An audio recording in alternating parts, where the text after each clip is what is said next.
I got you. It's my job, right? Watch after my pain in the ass little brother. Man. The shorthand. The shorthand. Yeah. And also the confidence that I can push myself. You know, we've both done scenes with each other, obviously. We've also both done scenes without each other, with a guest star on a show where Dean's pretexting as an FBI agent, or I'm pretending to be a doctor or something. And I don't want to say I baby it with other actors and actresses, but I pull my game back. You can't hurt me.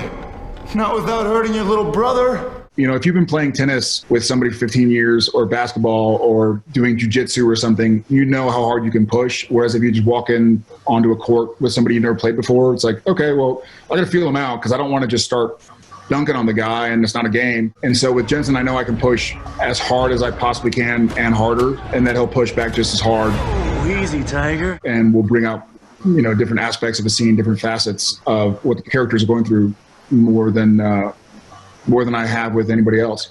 We don't get to quit in this family. This family is all we have ever had. Well, then we got nothing. There's a nuance, I think, that he and I are able to tap into, not only with our characters, but with the relationship that these characters have with each other and in every scene. And, you know, a lot of times those nuances are not written on the page. And that is, I think, something that we pride ourselves in being able to bring to the character and to the story and to the show.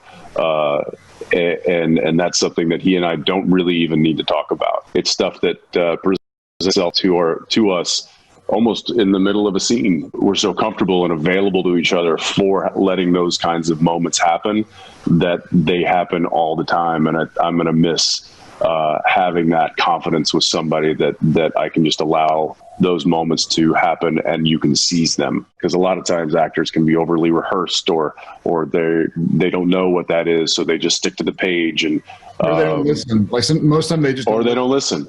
I'll miss having that. Again, it just kind of goes back to that shorthand, to that relationship. I feel like there are going to be many people that are able to watch the finale in real time. And that I just say, I think there's going to be a lot of pausing to wipe the tears out of their eyes and then catching back up. And then like, I can't see, it just feels like I'm underwater. Just get a whole roll of toilet paper and keep it little nods and little Easter eggs that are filtered in throughout the last couple of episodes that are attributed to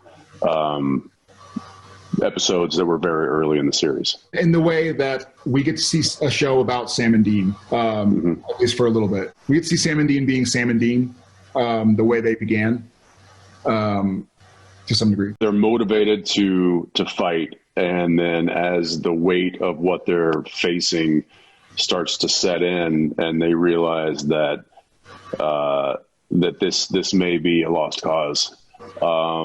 There's some I would say more of a dejected side of the Winchesters than we've seen in a long time. You know, fortunately, in true Winchester fashion, they somehow find a way to get motivated and to get back on that horse and to go fight the good fight. It's a ride, and it's, you know, when all hope is lost, that's when you call the Winchesters.